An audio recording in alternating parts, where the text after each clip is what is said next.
नमस्कार विद्यार्थियों। लोक प्रशासन प्रश्न पत्र के अंतर्गत आज हम एक नवीन अध्याय प्रशासन में निर्णय निर्माण डिसीजन मेकिंग इन एडमिनिस्ट्रेशन का अध्ययन करेंगे। प्राय हम देखते हैं कि निर्णय करना सामान्य एवं नित्य प्रति की घटना है।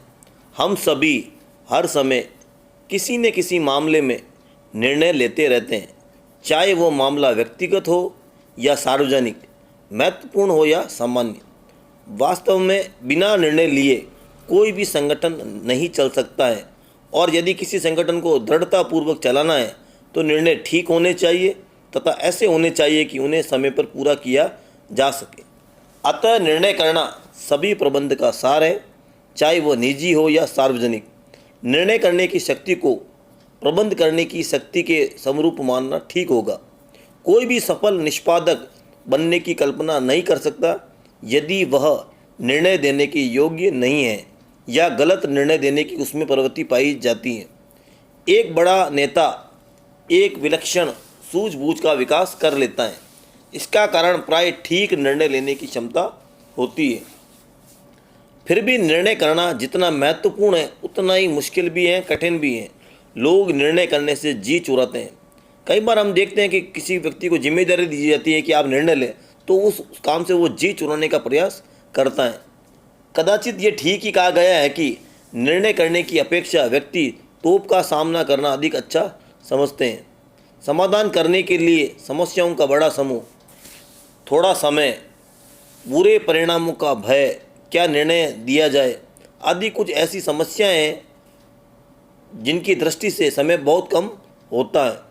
प्राय होता यह है कि कम समय के साथ साथ अति तीव्र गति से कार्य करने वाले व्यस्त तथा उत्पीड़ित निष्पादकों पर निर्णय का पूर्ण दायित्व होता है। मतलब जिनके पास बहुत अधिक काम होता है उन्हें शीघ्रता से निर्णय लेना पड़ता है। वास्तव में ये समस्या अत्यधिक कार्य की है जिन्हें अत्यंत कम समय में पूर्ण करना होता है। निर्णयों के पश्चात परिणामों का भय भी निष्पादकों के समक्ष रहता है। कोई भी निर्णय संभवतः हर किसी को प्रसन्न नहीं कर सकता, और प्रशासन को प्राय ऐसे कार्य करने पड़ते हैं कि वो प्रसन्न तो थोड़े ही व्यक्ति को कर पाता है किंतु अप्रसन्न बहुतों को कर लेता है। यही नहीं, संभवतः उसे अपना मार्ग ढूंढने में असमर्थ हो जाता है।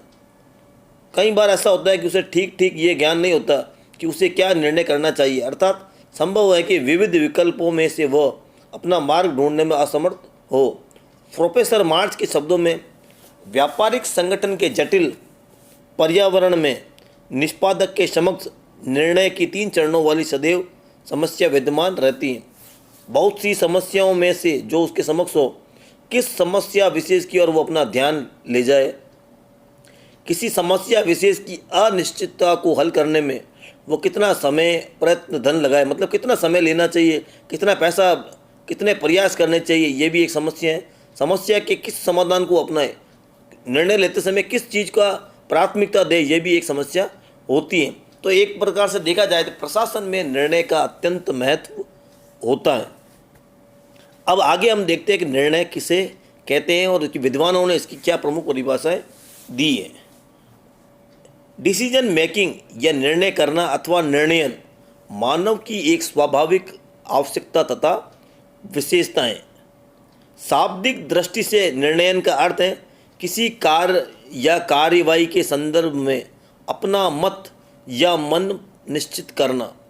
ये वैकल्पिक कार्य मार्गों में से सचेतन रूप से चुनाव करने की प्रक्रिया है। तो शाब्दिक दृष्टि से देखा जाए तो निर्णयन का अर्थ है अंतिम परिणाम तक पहुंचने से है, जबकि व्यावहारिक दृष्टि से इसका मतलब होता है किसी निष्कर्ष पर पहुंचना। वेबस्टर शब्दकोश में निर्णय की परिभाषा देते हुए कहा गया है, किसी अभिमत या कार्रवाई के संबंध में अपने मन में निश्चित कर लेने का कार्य ही निर्णयन कहलाता है। Doctor JC. ग्लोवर के अनुसार चुने गए विकल्पों में से किसी एक के संबंध में निर्णय करना ही निर्णयन है। जॉर्ज आर टेरी के शब्दों में, निर्णय किसी एक कसौटी पर आधारित 2 या 2 से अधिक संभावित विकल्पों में से एक का चुनाव है। तो इस प्रकार जो परिभाषाएं हमारे सामने आती हैं उसके आधार पर कहा जा सकता है कि निर्णयन से आशय है निर्धारित लक्ष्य की प्राप्ति के लिए उपलब्ध विकल्पों में से सर्वश्रेष्ठ विकल्प का चयन करने से होता है। तो निर्णयन की जो परिभाषा है उनके आधार पर ये कहा जा सकता है कि निर्णय विभिन्न विकल्पों में से किसी एक का चुनाव करने की प्रक्रिया है। उपलब्ध विकल्पों में से सर्वोत्तम विकल्प के चुनाव की पूर्ण स्वतंत्रता होती है। किसी भी बाहरी तत्व का हस्तक्षेप इसके चुनाव में नहीं होता है। ये मूल रूप से एक मानवीय क्रिया, मनुष्य द्वारा की जाने वाली क्रिया, ये एक बौद्धिक कार्य मतलब उच्च स्तरीय मानसिक कार्य है जिसमें हमें बहुत अधिक दिमाग लगाना पड़ता है कि कौन सा निर्णय लिया जाए, कब लिया जाए। ये वह केंद्र बिंदु है जहाँ पर योजनाओं, नीतियों, उद्देश्यों का सही चुनाव किया जाता है। ये प्रशासक की एक सार्वभौमिक पहचान है। विवादों के समाधान की एक प्रक्रिया के रूप में भी ये निर्णय कार्य करता है। निर्णय नकारात्मक भी हो सकता है या निर्णय न लेने की इच्छा भी एक निर्णय हो सकता है। मतलब कई बार हम कोई निर्णय नहीं लेते हैं तो वो भी एक निर्णय है। और अंतिम बात है कि निर्णयों में उद्देश्यों का समावेश रहता है, क्योंकि उद्देश्यों को प्राप्त करने के लिए ही निर्णय लिए जाते हैं। तो आज जो हमने निर्णय की परिभाषा और महत्व को समझा है, उसके आधार पर ये कहा जा सकता है कि निर्णय दिए गए विकल्पों में से या उपलब्ध विकल्पों में से सर्वश्रेष्ठ विकल्प का चुनाव निर्णयन कहलाता है। धन्यवाद।